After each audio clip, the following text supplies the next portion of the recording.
So we got the last of our boards milled up. Time to hit the deck here and get some more.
So what I'm going to do to get these over here is I'm going to put my tractor in front of my tractor.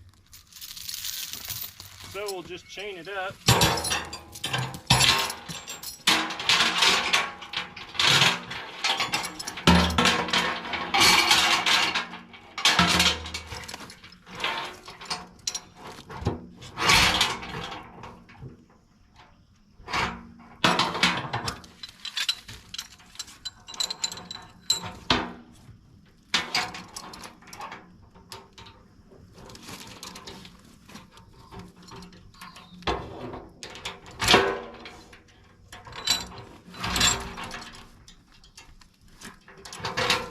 And we'll go get some logs.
So I don't know if you noticed, but this is actually held together at the top by a horseshoe.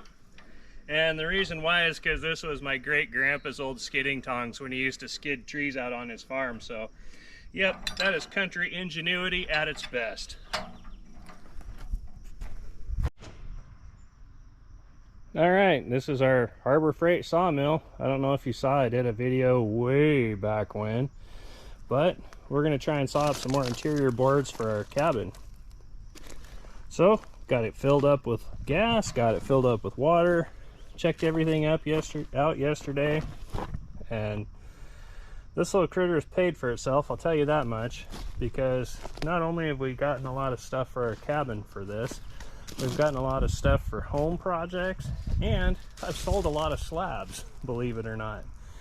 So this little log here was a little light when I grabbed it, and it's got a little rot there, so hopefully we'll just take the rot off the top and have some blued pine underneath. So we got it all held down. Let's get after it.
Alright, so this is what we got out of that log. 6 5/8 boards that are 8/6 long.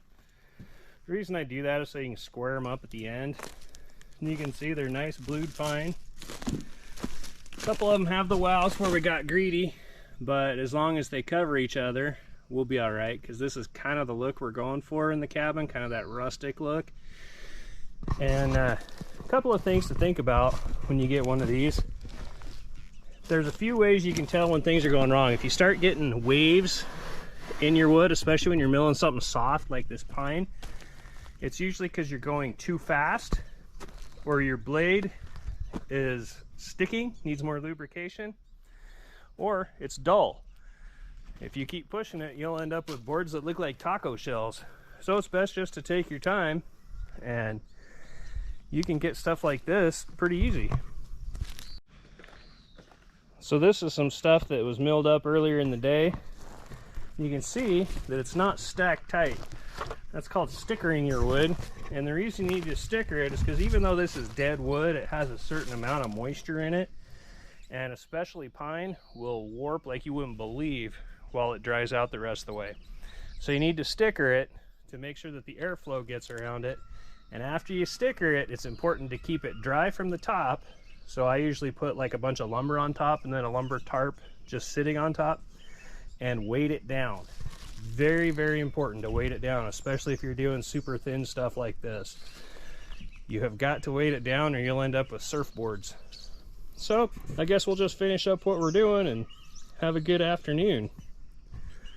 So remember, anything's possible. Find your balance. And don't forget to cut some more stickers out of your scraps at the end. Pro tip. Guess it's time to clean up and get going.